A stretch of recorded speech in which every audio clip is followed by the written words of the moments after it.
9 مئی کے فیصلے آئے, لوگ نااہل ہو گئے, سزائیں ان کو مل گئیں, اور اب پی ٹی آئی کی طرف سے یہ بھی ایک امپریشن آیا کہ ہم جو ہے اسمبلیوں سے استعفے دے دیں گے, خالی کر دیں گے, جو کہ ابھی فیصلہ نہیں ہوا, صرف بیرسٹر گوہر خان صاحب نے بات کی تھی. اس کو آپ کیسے دیکھتے ہیں؟ یہ ان کا حق ہے جی, احتجاج کا طریقہ ہوتا ہے.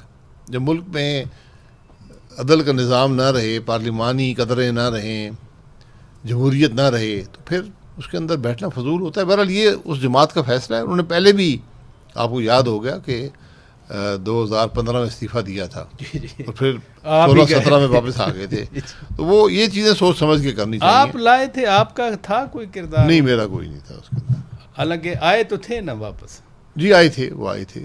اسپیکر صاحب سے ان کا رابطہ ہوتا ہے اس سلسلے میں. تو آج جو ہے یہ حقیقت ہے کہ ملک کے اندر کوئی جمہوریت اور کوئی پارلیمان نہیں ہے. یہ بدنصیبی ہے پاکستان کی کہ نہ عدل کا نظام ہے, نہ پارلیمان کا نظام ہے. خان صاحب یہ بھی کہہ رہے ہیں کہ جو حلقے خالی ہوں گے 15-16 جتنے بھی ہیں, ہم اس پہ ضمنی انتخابات نہیں لڑیں گے. ٹھیک ہے, ان کا فیصلہ ہے. نہیں, ان کا تو فیصلہ ہے. دیکھیں نا, ابھی سینٹ میں ہیں وہ لوگ, ایون جب کے پی کی حکومت توڑی تھی, پنجاب کی حکومت توڑی تھی, قومی اسمبلی سے ریزائن کیے تھے, سینیٹر بیٹھے رہے تھے. تو یہ ڈسکرپنسیز نہیں نظر آتی ہیں آپ کو؟ تو یہ ہر ایک کی اپنی پالیسی ہوتی ہے, اپنی اسٹریٹجی ہوتی ہے. میں تو کہہ رہا ہوں آج پارلیمان ہے ہی نہیں ملک کے اندر. آپ سینٹ کی حالت دیکھ لیں, سینٹ کی اکثریت پیسے دے کر سینٹ میں آئی ہے.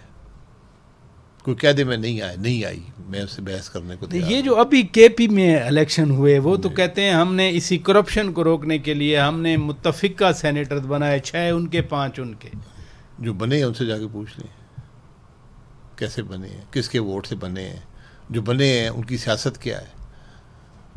بات تو یہ ابھی جو 11 بنے, یعنی جس دن جنرل نشستیں بھی تھیں, ٹیکنوکریٹ, وہ بھی پیسے دے کے آئے.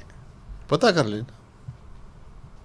ذرا بڑی بات کر رہے ہیں نا. وہ تو بار بار علی امین خان گنڈا پور کا یہ بیان آ رہا تھا, پھر ادھر سے دوسرے جو اپوزیشن کے وہاں پہ ہیں وہ کہہ رہے تھے کہ ہم نے صرف اس لیے ہم نے یہ متفقہ امیدوار لائے ہیں تاکہ وہ گلا نہ رہے, شکوہ نہ رہے, یا جو چارج لگتا ہے کرپشن کا وہ ختم ہو جائے. اچھی بات ہے. نہیں, لیکن آپ کی اپینین اور ہے کہ یہ پیسے دے کے آئے ہیں. ہر جگہ آپ ٹکٹ کے لیے پیسے دیتے ہیں, جماعتیں پیسے لیتی ہیں, لوگ پیسے لیتے ہیں, جنہوں نے ووٹ دینا ہوتا ہے وہ پیسے لیتے ہیں. پیسے دے کر نہیں آئے تو ان کو اور مبارک ہو میری طرف سے. اچھا, دوسری بات بھی ہے کہ آپ کی پارٹی ماشاءاللہ کراچی میں بھی ہم پریزنس دیکھتے ہیں ادھر, یعنی کراچی سے اسلام آباد تک یہ جو حلقے خالی ہو رہے ہیں جن پہ خان صاحب ضمنی الیکشن نہیں لڑنا چاہ رہے, آپ کی پارٹی لڑے گی الیکشن؟ الیکشن کے نظام سے پاکستان کی عوام کا اعتماد اٹھ گیا ہے. لوگ الیکشن کو اپنے مسائل کا حل تصور نہیں کرتے. یہ بہت بڑی, یہ خوفناک بات ہے. تو جن کی سیٹیں گئی ہیں وہ الیکشن نہیں لڑ رہے, ان کو الیکشن کی حقیقت کا پتہ ہے کہ کیا ہوگا. جس طریقے سے یہ ڈی سیٹ کیے گئے ہیں اس سے ظاہر ہوتا ہے کہ یہاں مقصد کیا ہے. اس لیے یہ تماشے چلتے رہتے ہیں, ماضی میں بھی چلتے رہے ہیں, آج بھی چل رہے ہیں. یعنی عوام پاکستان پارٹی حصہ نہیں لے گی اس بائی الیکشن میں, حصہ نہیں لیں گے. اس کا مقصد نہیں ہے نا, میں بتایا نا, ایک سیاست مقصد کے لیے ہوتی ہے. یہاں جو سیاست ہے اس کی حالت آپ دیکھ لیں, نہ پارلیمان ہے, نہ الیکشن کا نظام ہے, نہ عوام کا اعتماد ہے. یہ بدنصیبی ہے ملک کی. ایک سسٹم تو چل رہا ہے نا, یعنی اسی 2024 یہ سسٹم آئین کے مطابق نہیں ہے. یہ سسٹم نہیں ہے, یہ غلط ہے. جہاں الیکشن چوری ہوتے ہیں وہ نظام غلط ہوتا ہے. نہیں, اگین جب ایک فورم موجود ہے پارلیمنٹ کا, اسی سسٹم میں ریفارم تو ود ان سسٹم ہی آتی ہیں نا, پھر کیا کرنا چاہیے؟ جس اسمبلی اور سینٹ کے ممبران پیسے دے کر آئے ہوں وہ انہوں نے کون سا ریفارم کرنا ہے؟ وہ ریفارم کے لیے نہیں آئے. یہ صرف اس بار تو نہیں ہوا نا. نہیں, اس بار زیادہ ہو گیا. اس بار زیادہ ہوا, بہت زیادہ. یعنی یہ سینٹ کے الیکشن, جی سینٹ کے الیکشن, یہ پچھلے بتدریج ہم ترقی فرما رہے ہیں. جی بڑھتا گیا ہے. تھریش ہولڈ پہلے دی 5%, 10%, 15%, 25%, 50%, اب بات بڑھ گئی ہے. ایک خان صاحب کا بیان آج اخبار کی زینت بنا کہ وہ کہہ رہے ہیں کہ امن و امان اگر علی امین خان گنڈا پور قائم نہیں کر سکتے تو ان کو چلے جانا چاہیے. ذمہ داری تو صوبائی حکومت کی ہے امن امان قائم کرنے کی. ٹیررزم آج بھی بنو میں اٹیک ہو گیا.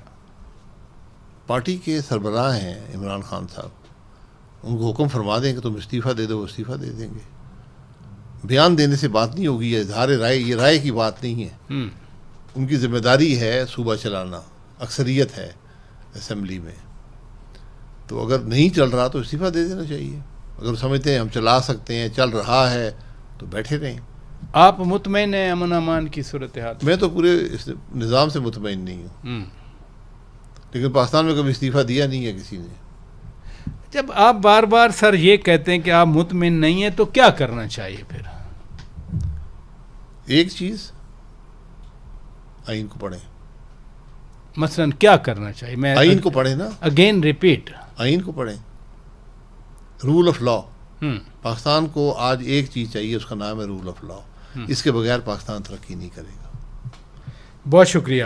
سابق وزیر اعظم شاہد خاقان عباسی صاحب, سربراہ عوام پاکستان پارٹی. ناظرین ہمارے روبرو تھے, رول آف لا کی بات کر رہے ہیں, آئین کی بات کر رہے ہیں, اور اس نظام سے وہ مایوسی کا اظہار بھی کر رہے ہیں. ہم ان کا شکریہ ادا کرتے ہیں. ناظرین بریک لیتے ہیں, بریک کے بعد جب واپس آئیں گے سینئر سیاستدان چودھری اعتزاز احسن صاحب ہمارے روبرو ہوں گے. اسٹے ود اس.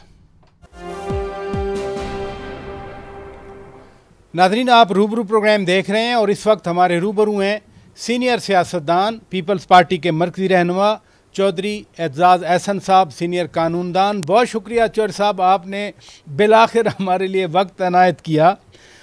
اب آپ کے سینے میں بڑی تاریخ ہے. میں ذرا ایم کیو ایم اور پاکستان پیپلز پارٹی کے اتحادی آپ رہے متعدد بار. آج بھی وہ شکوے شکایات موجود ہیں. گورنر کامران ٹیسوری کہہ رہے تھے کہ یہ شہر جو ہے اب ہر کوئی اس شہر میں لفافہ مانگتا ہے, یہ دارالخلافہ نہیں داراللفافہ بن چکا ہے. یہ کیوں شکایات رہ جاتی ہیں ایم کیو ایم کو 90s میں بھی پھر بعد میں بھی؟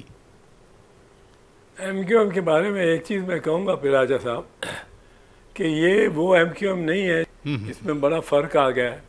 انہوں نے باقاعدہ کوشش کی کر رہے ہیں یہ جوان کہ یہ دھارے میں آئیں, قومی دھارے میں آئیں اور رہیں اس میں. ان کی آواز مدھم ہے, ان میں کوئی ایسا نہیں ہے جو کہے کسی کو ٹاسک دے کہ کل ان 2 بندوں کو مار کے آ جاؤ.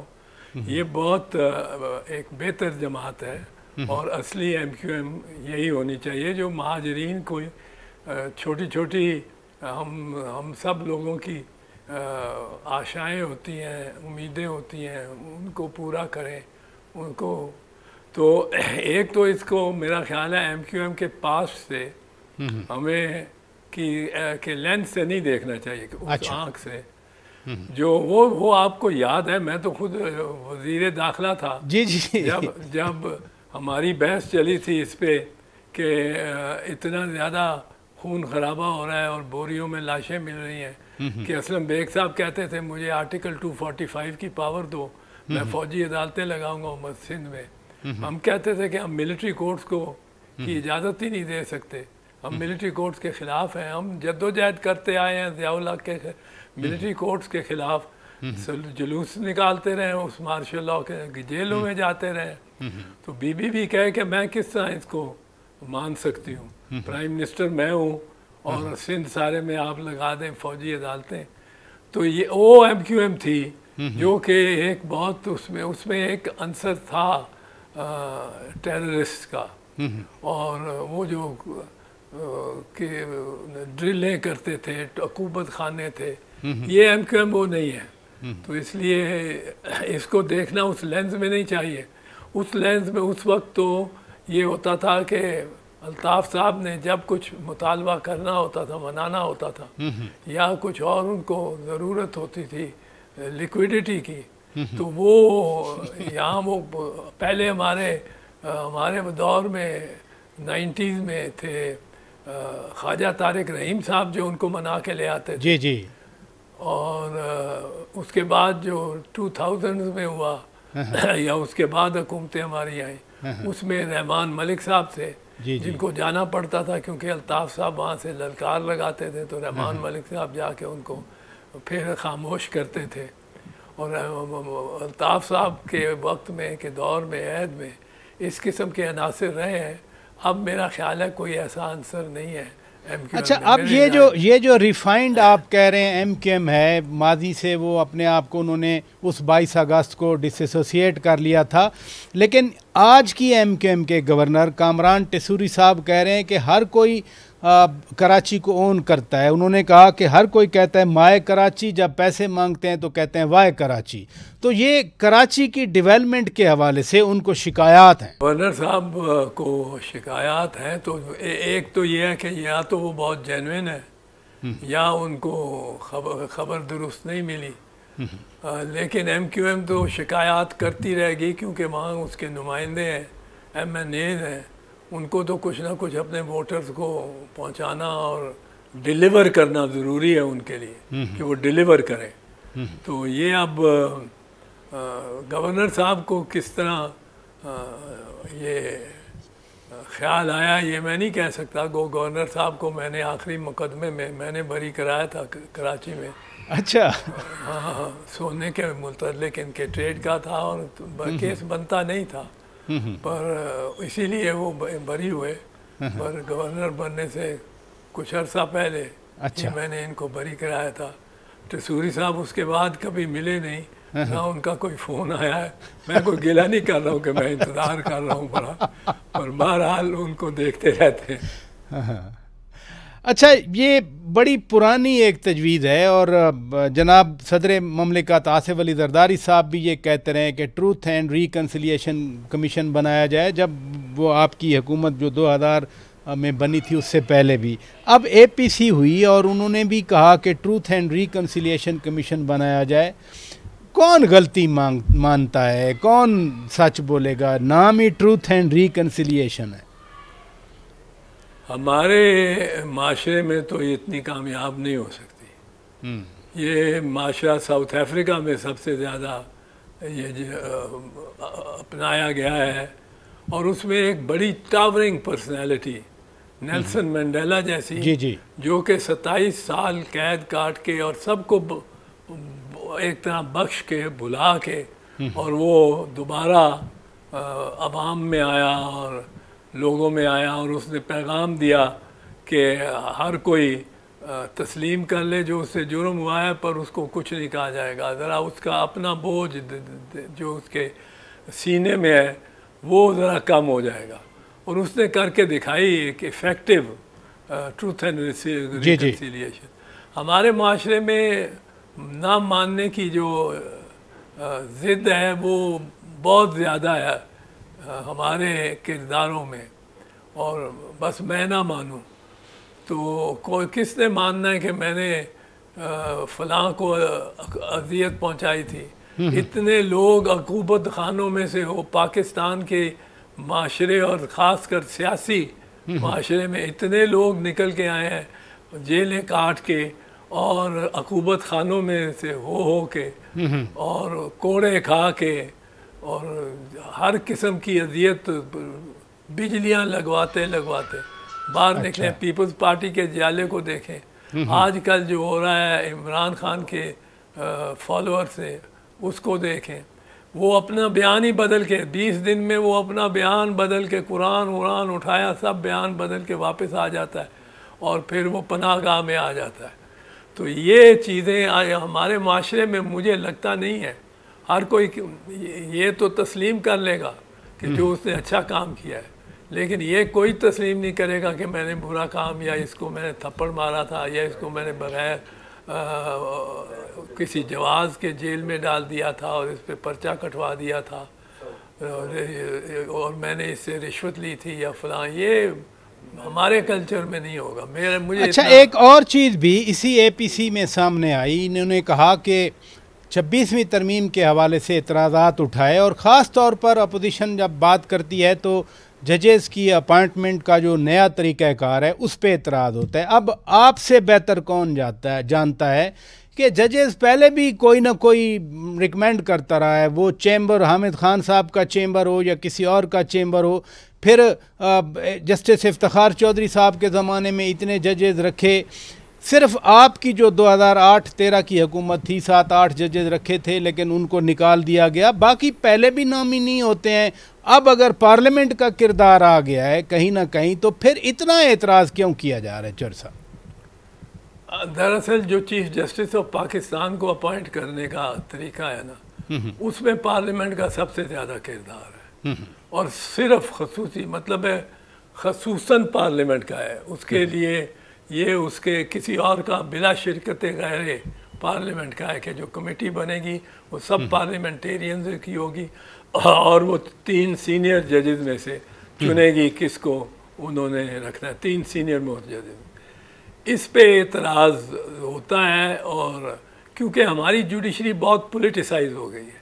آج یہ سب کے سب اگر طرفدار ہیں شہباز شریف کے, تو کل یہ ممکن ہے کہ سب کے سب شہباز شریف کو مجرم ٹھہرا رہے ہوں اور ساری اس کے خلاف کر رہے ہوں کہ یہ اس کی حکومت نے یہ کو غلطیاں تھیں اور اس نے یہ کرپشن کی ہے, ساری کرپشن باہر آ جائے.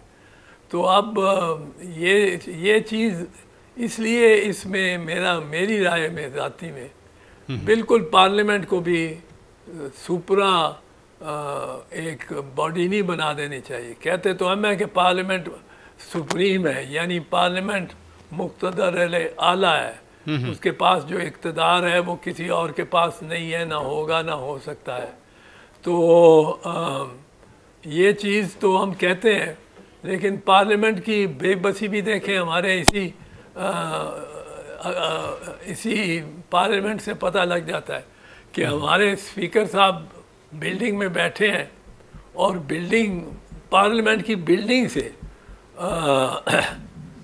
10 MNA بتیاں بجھا کے سارا اندھیرا کر کے اور ان کو اغوا کر لیا جاتا ہے. 10 MNA اس کو کہاں گئے, کہاں سے واپس آئے 10-20 دن بعد, کس سے ان کی وہ اسپیکر صاحب کو بھی یاد نہیں. اگر تضحیق ہوئی ہے پارلیمنٹ کی تو وہ اس کی ہوئی ہے, پر آپ اسپیکر صاحب سے جا کے کوئی سوال بھی نہیں کرتا, میڈیا سے بھی وہ نکل گیا وہاں, اور اسپیکر کے پاس بھی اسپیکر نے بھی کچھ نہیں اس کے بارے میں بات کرنی, سب بس ختم ہو گئی بات. چلیں ادھر مجھے چور صاحب بریک لینا ہے. ناظرین بریک کے بعد جب واپس آئیں گے تو نئے میثاق جمہوریت کی بات بھی کی جا رہی ہے, نئے چارٹر آف ڈیموکریسی کی بات کی جا رہی ہے. چور صاحب خود چارٹر آف ڈیموکریسی کر چکے ہیں 2005-06 میں جو ہوا تھا. میں اس پہ ضرور رائے لیتا ہوں کہ آج کے کانٹیکس میں کیا ہو سکتا ہے. ناظرین ایک بریک کے بعد stay with us. Welcome back ناظرین, آپ روبرو پروگرام دیکھ رہے ہیں. چر صاحب یہ چارٹر آف ڈیموکریسی ہوا تھا میاں نواز شریف صاحب اور محترمہ شہید بے نظیر بھٹو صاحبہ کے درمیان, اب بھی اس کی بازگشت آ رہی ہے. اب تو اپوزیشن کہہ رہی ہے کہ میثاق جمہوریت 2 ہونا چاہیے. بلاول بھٹو زرداری صاحب بھی اب بھی کہتے ہیں کہ چارٹر آف ڈیموکریسی پارٹ 2 ہونا چاہیے. جب سب ایک پیج پر ہیں, اپوزیشن بھی اور آپ کی پارٹی بھی, نون لیگ بھی اس پرانے چارٹر آف ڈیموکریسی کی سگنیٹری تھی, تو پھر یہ ہو سکتا ہے؟ ابھی یہ ضرور ہو سکتا ہے. چارٹر آف ڈیموکریسی کا ٹروتھ اینڈ ریکنسیلیشن کی کمیشن کے ساتھ تو کوئی تعلق نہیں ہے.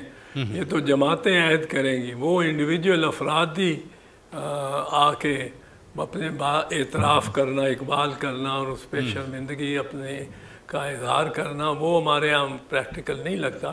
پر چارٹر آف ڈیموکریسی تو ہم نے خود دستخط کیے اور خود ہی ہم نے اس کو چیز پھاڑ دیا.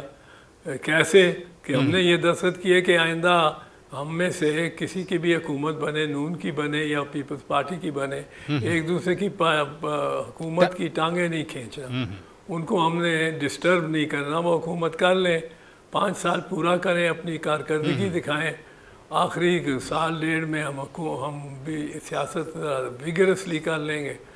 تو پھر یہی زرداری صاحب نے کہا میاں نواز شریف صاحب کو جب یہ 2008 کے بعد حکومت بنی پاکستان پیپلز پارٹی کی, تو یہی ان کا اندیا تھا کہ ہم آپ کو وہ جو یاد رکھیں کہ ایک دوسرے کی حکومت میں کوئی ناجائز قسم کی رکاوٹیں یا دشواریاں نہیں ڈال دی. لیکن میاں صاحب نے کالا کوٹ پہنا, کالی ٹائی بھی لگائی, میمو گیٹ والے, اور میمو گیٹ کا جا کے جو ایک جھوٹا سا کہ مقدمہ تھا جھوٹا, وہ صدر پہ ہی لگا دیا.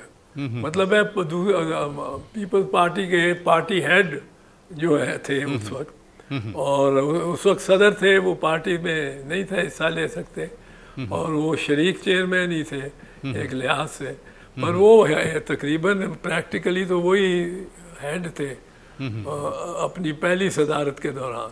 ان پہ لگا دیا کہ انہوں نے کوئی وہ ایک اعجاز تھا, نام اس کا منظور اعجاز یا اعجاز منظور, وہ کوئی برطانوی شہری تھا پاکستانی نژاد کا, اس نے ایک الزام لگایا کہ جی انہوں نے سازش بڑی کی ہے, اور امریکن چیف آف سٹاف سے اور جرنیلوں سے, اور انہوں نے لکھا ہے ان کو کہ آپ یہ فوج کو وہ بھی نہ دیں, کوئی امداد اور سامان بھی نہ دیں, اور یہ جمہوریت کو بحال کرائیں یا کچھ اس قسم کا وہ اس میں تھا.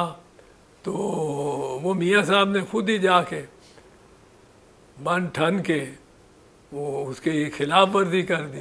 حالانکہ اس وقت بھی بہت سارے لوگوں نے کہا تھا کہ میاں صاحب ایسا نہ کریں. ایک اور چیز بھی ہے چور صاحب کہ 9 مئی واقعات میں سزائیں آ گئیں, اینٹی ٹیررسٹ کورٹ نے سزائیں دیں. یہ وہی قانون ہے, مجھے یاد ہے اینٹی ٹیررسٹ ایکٹ جب بن رہا تھا, چودھری نثار علی خان صاحب اس وقت وزیر داخلہ تھے, آپ سینٹ میں لیڈر آف دا ہاؤس تھے, بہت رات گئے, کوئی 1 بجے کے قریب, ہم بھی پریس گیلری میں بیٹھے تھے, آپ کو چودھری نثار علی خان لے گئے لابی میں. جب آپ باہر گئے تو آپ نے کہا کہ باہر آئے تو آپ نے کہا کہ ریزرویشن ختم ہو گئی ہیں. لاس تو بنا ہوا تھا, اب اس میں سزائیں ہوئی ہیں, تو پھر کیوں اپوزیشن تنقید کر رہی ہے؟ نہیں, اپوزیشن کی بھی تنقید جائز ہے. مجھے آپ کہتے ہیں تو درست ہوگا, مجھے یاد نہیں پڑتا کوئی ایسا میرا کبھی بھی زندگی میں اتنی مفاہمت اور اتنا اتفاق ہوا ہو چودھری نثار کے ساتھ. چودھری نثار یہ ایک علامت ہے, مجھے اس لیے یاد نہیں, شاید ہمارا کوئی اور دوست گیا ہو, پر بہرحال آپ کی بات کا احترام ہے. چلیں, آپ کی بات کا میں ہمیشہ احترام کرتا ہوں سر. نہیں, ویسے بھی یہ آگ اور پانی کا ملاپ ہوا نا. نہیں, میں وہ 2014 کے دھرنوں والی بات نہیں کر رہا, جب آپ نے مسلسل ان کو رگڑا لگایا تھا. میاں صاحب بھی بیٹھے تھے, میاں صاحب بھی سن رہے تھے جو آپ فرما رہے تھے چودھری نثار علی خان صاحب کے بارے میں. وہ تو بات کی, وہ تو اس کے جب اختتام ہوا, پہلے تو انہوں نے تقریر کی, میں نے کی میاں صاحب کے حق میں کہ ہم عمران کے دھرنے کو یا اس کو طاہر القادری کے دھرنے کو ہم نہیں اس میں قانونی آئینی مانگتے. ایسے یہ طریقہ نہیں ہے کسی وزیر اعظم سے استعفیٰ لینے کا. تو یہ ہم نے ان کا ساتھ دیا, اس میں ہم نے اپنے گلے شکوے بھی کر دیے. وہ اس پہ اس رات چودھری نثار علی نے اسی رات ایک پریس کانفرنس میں لمبی چوڑی باتیں کر دی کہ اعتراض ایسن یہ اور وہ ہے فلاں. تو مجھے دوسرے دن ان کا جواب دینا پڑا. بہرحال اب اس پہ جس طرح چودھری شجاعت حسین کہتے ہیں کہ مٹی پاؤ, اس پہ ہمیں اتنا جانے کی ضرورت نہیں ہے. پر اگر میں نے یہ کیا بھی ایسے کسی ایکٹ کو, مجھے نہیں یاد, میں تو آج کل کا آپ کو بتاؤں پیکا ایکٹ ہے. میرے خلاف ایک آپ کے بڑے اینکر نے بڑی زبردست باتیں کی. انہوں نے کہا کہ یہ تو جب سے افتخار محمد چودھری کو بحال کرایا اس نے, یہ تو فیسیں لیتا ہے اور لوگوں کو بھی دلواتا ہے اور ججوں کو بھی دلواتا ہے. یہ ہتھوڑا گروپ ہے لاہور کا, میرا نام لے کے. اچھا, بڑے سینسیبل اینکر ہیں, بہت مدھم دھیمے. اس روز خبر نہیں کیا ہوا انہیں, تو انہوں نے کہا یہ تو ہتھوڑا گروپ ہے لاہور کا, ہتھوڑا گروپ, اور یہ مقدمے بھی ججوں کے بھی جو حصہ ہوتا تھا اس میں وہ یہی دلواتا تھا. اب میرے بارے میں کسی اور نے تو ایسی بات نہیں کہیں سنی, تو میں نے ان کو 50 کروڑ کا چینل کو بھی اور اینکر صاحب کو بھی دے دیا نوٹس. اب وہ 50 کروڑ کا نوٹس گیا تو جو چینل تھی انہوں نے تو بڑی معذرت کر لی، تہذیبی طور پہ انہوں نے معذرت بھی کی. انہوں نے وہ اپنے یہ جو تھا یہ زیادہ آیا تھا ان کے جو وی لاگ پہ انہوں نے اپنا 7 دن وہ پٹی بھی لگا کے رکھی ہر پروگرام سے پہلے کہ ہم اعتزاز احسن صاحب کی بہت عزت کرتے ہیں اور بڑے نامور ہیں اور ان کی بڑی خدمات ہیں وغیرہ وغیرہ. تو میں نے اپنے دفتر والوں کو کہا کہ اب ایک نوٹس، کیونکہ اینکر صاحب نے کوئی رسپانس نہیں تھی دی.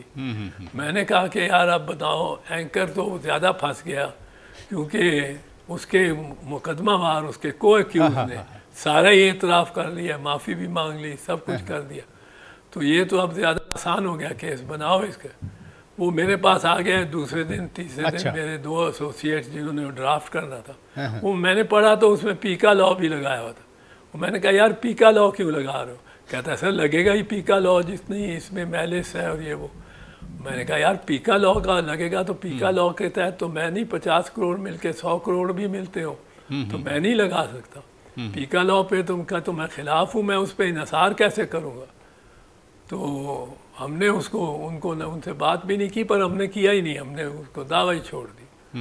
حالانکہ یہ بات ہوئی ہے یہاں تک کہ وہ چینل نے تو ان کے سی ای او نے بھی مجھے فون کر کے ہاں انہوں نے کہا اعتزاز صاحب یہ ہم بھی پریشان ہیں کہ آپ کے بارے میں یہ اس طرح کیوں کہا آپ نے. میں نے کہا مجھے نہیں سمجھ آتی کیوں کہا.